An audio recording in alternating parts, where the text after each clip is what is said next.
Hi everybody, Eric Hendrickson, give me the Mortgage Minute for the week of May 17th.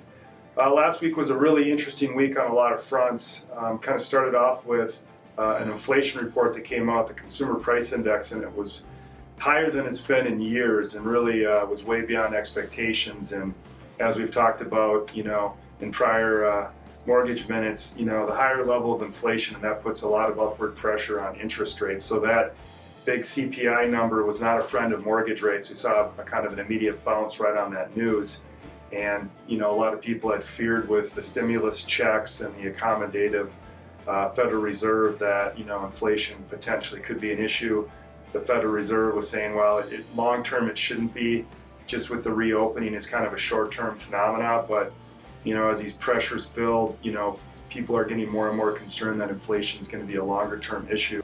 And then, one interesting fact that maybe put a little bit of cold water on that is the retail sales came out last week and they were down. So it was kind of maybe a little bit supportive of what the Fed's saying, that after the stimulus checks went through, people spent their money and now they're not spending as much. So that kind of will bring down inflationary pressures as overall demand comes down a little bit. So kind of counterbalancing, and then just to throw some more variables in there, the unrest in the Middle East, the Palestinian-Israeli situation always puts the market a little bit, kind of in an uneasy state and pushes a little more money over to the bond market, helps keep a lid on rates. So we'll see kind of what develops there. But overall, we kind of have two equal and opposite opposing forces here that are kind of pushing against each other and kind of keeping the rates still in a pretty level range. But look for reports that come out over the next several weeks looking at inflation.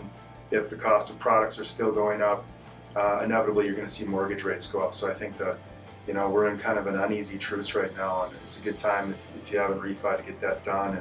And hopefully if you can find a house to buy to lock in on a great rate, now's the time. So that's the update for this week. Have a great week.